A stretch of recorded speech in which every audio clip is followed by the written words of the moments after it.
First of all, congratulations, because The Dark Knight was a record breaker this weekend. At what point during a production do you have an idea of the impact that a film will have? Really, I don't think you can assess the impact of the film or even really understand what the film is until you show it to the audience, until you get it out there. And so really I'm finding out right now what the impact of the film is, and I'm really delighted so many people seem to have enjoyed it. What made you want to revisit the world of Batman? Were you in Christian Bale on the same page as where you wanted to get the Batman character?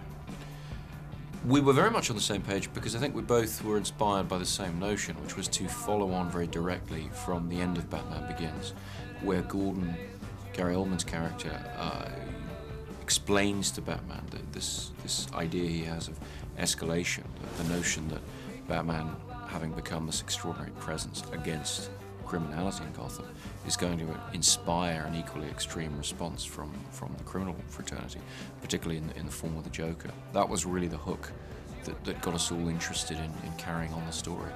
How difficult is to direct a group of actors that I assume have a very different acting process, and it's a cast full of stars and talented actors? How do you manage to direct them all? I think my job as a director is to really just try and figure out what a particular actor needs from me in terms of direction. Some need, more conversation about something. Some need less.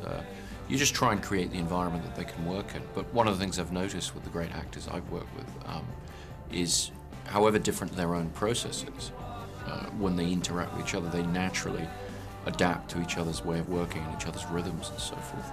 And I think that's because really smart actors, they're listening as well as talking. They're not just thinking about their next line. They're actually they're really there for the other actor and really interacting.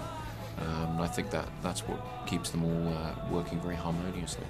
What's your relation with the source material?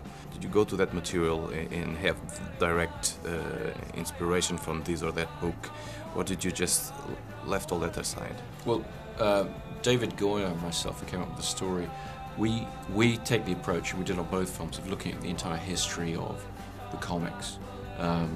So we don't specifically look at this book or that, but we really try and just do a lot of research, a lot of thinking about all the different ways in which these characters have been dealt with over the years.